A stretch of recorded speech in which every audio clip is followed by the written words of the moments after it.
Bismillahirrahmanirrahim. Assalamualaikum warahmatullahi wabarakatuh. Perkenalkan, nama saya Nur Fadila Putri dari Prodi Manajemen Pendidikan Islam kelompok 1. Baiklah, pada kali ini saya akan membahas mengenai implementasi kebijakan pendidikan. Adapun pengertian dari implementasi kebijakan pendidikan menurut Supandi dan Ahmad Sanusi menjelaskan bahwa implementasi kebijakan adalah suatu proses menjalankan suatu alternatif kebijakan yang telah diputuskan dari beberapa alternatif kebijakan yang dirancang sebelumnya. Jika dikaitkan dengan implementasi kebijakan pada pendidikan, dapat berarti bahwa suatu implementasi kebijakan merupakan proses menjalankan suatu alternatif kebijakan pendidikan yang telah dipilih dan telah diputuskan. Van Meter dan Van Hort mengemukakan bahwa implementasi kebijakan merupakan keseluruhan tindakan yang dilakukan baik oleh individu maupun kelompok dan pemerintah ataupun institusi swasta untuk menjalankan suatu kebijakan yang telah dibuat sebelumnya guna mencapai tujuan pendidikan. Kemudian implementasi dan tahap implementasi kebijakan pendidikan. Implementasi dari kebijakan yang diambil mempersyaratkan dua hal. Yang pertama yaitu sekelompok persoalan dengan karakteristik tertentu.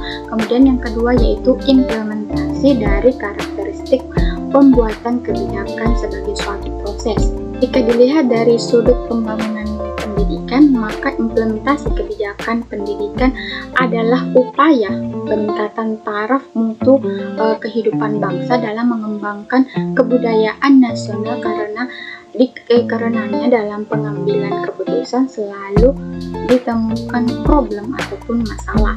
Adapun tahap implementasi kebijakan pendidikan, yang pertama yaitu perumusan masalah.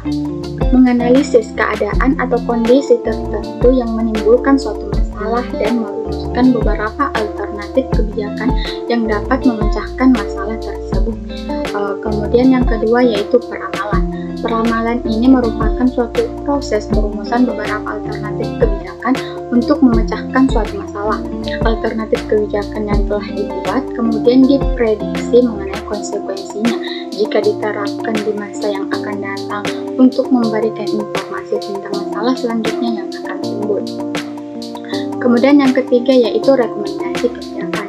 Rekomendasi kebijakan ini memberikan informasi yang berkaitan dengan kelemahan, kelebihan dari setiap alternatif kebijakan yang telah dibuat agar para pembuat kebijakan ini dapat merekomendasikan kebijakan yang tepat untuk diputuskan oleh decision maker.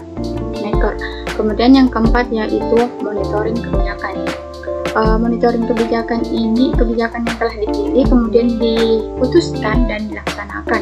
Monitoring dilakukan di tengah-tengah pelaksanaan kebijakan untuk mengetahui kendala-kendala dalam pelaksanaan kebijakan dan konsekuensi untuk tetap dilanjutkan ataupun tidak dilanjutkan. Kemudian tahap yang terakhir ataupun tahap yang kelima yaitu mengenai evaluasi kebijakan. Evaluasi kebijakan ini merupakan kegiatan penilaian terhadap kinerja kebijakan, memberikan informasi tentang hasil dari kebijakan yang telah diterapkan tersebut. Kemudian selanjutnya mengenai model implementasi kebijakan pendidikan. Adapun model implementasi kebijakan pendidikan terbagi menjadi tiga, yaitu yang pertama model kontrol efektif dan pencapaian. Nah, menurut model ini pendekatan tahapan-tahapan kebijakan tidak dapat membantu untuk memahami proses dalam pembuatan kebijakan karena pendekatan ini membagi suatu proses menjadi serangkaian bagian yang tidak artifisial dan realistis. Oleh sebab itu, dari sudut pandang ini dalam implementasi dan pembuatan kebijakan menjadi suatu proses yang sama. Kemudian yang model kedua mengenai model politik. Model politik administratif. Menurut model ini, tugas implementasi yaitu menetapkan suatu mata rantai yang memungkinkan arah kebijakan umum direalisasikan sebagai suatu hasil dari aktivitas pemerintah. Nah, dalam hal ini kebijakan pemerintah diterjemahkan ke dalam program tindakan guna mencapai tujuan yang dinyatakan dalam kebijakan tersebut. Program-program tindakan itu sendiri dapat dijabarkan lagi dalam proyek-proyek spesifik yang mudah dijelaskan dan dipahami. Kemudian yang terakhir, model ketiga mengenai model integrate yang menunjukkan bahwa suksesnya implementasi ditentukan mulai dari formulasi sampai dengan evaluasi, yang dengan sendirinya berarti ada keterkaitan antara proses politik dan administrasi. Selanjutnya mengenai pendekatan implementasi kebijakan pendidikan. Pendekatan implementasi kebijakan pendidikan ini terbagi menjadi beberapa aspek. Yang pertama yaitu pendekatan struktural ataupun structural approach. Dalam teori organisasi modern, pendekatan ini bersifat top down, yang artinya pendekatan ini berpandangan bahwa dalam merancang, mengimplementasikan dan mengevaluasi kebijakan pendidikan harus dilakukan secara struktural sesuai dengan tahapan dan tingkatannya. Semua proses dilakukan sesuai dengan hierarki suatu organisasi dan sangat birokratis. Hal inilah yang menyebabkan pendekatan ini menjadi kaku jika diterapkan dalam proses implementasi kebijakan pendidikan karena terlalu birokratis, pendekatan prosedural dan manajerial. Dalam pendekatan ini tidak mementingkan penataan struktural birokrasi pelaksanaan, tetapi dalam pendekatan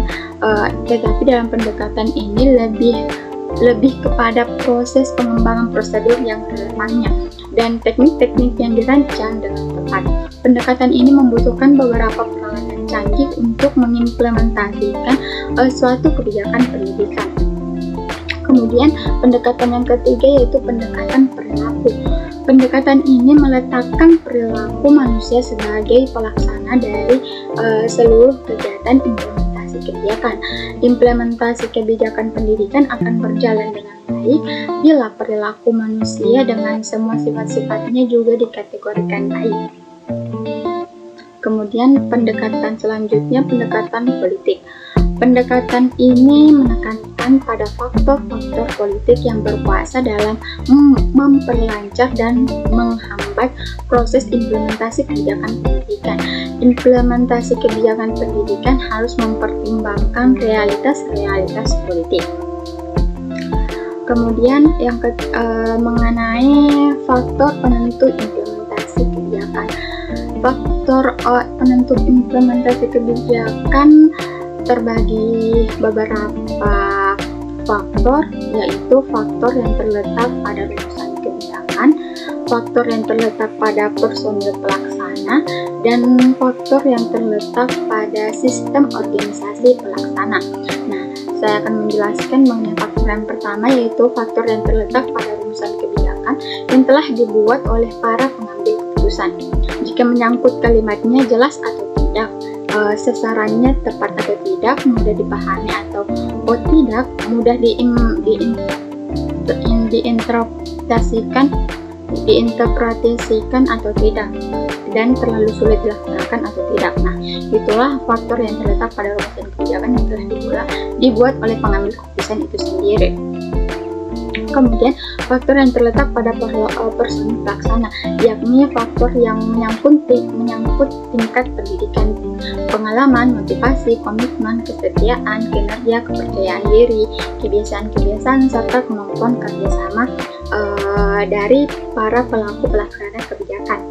Termasuk dalam personil pelaksana adalah latar belakang budayanya, bahasa, serta ideologi kepartaian masing-masing. Semua itu akan sangat mempengaruhi cara kerja mereka secara kolektif dan menjalankan misi implementasi kebijakan. Faktor yang terakhir yaitu faktor yang terletak pada sistem organisasi pelaksana.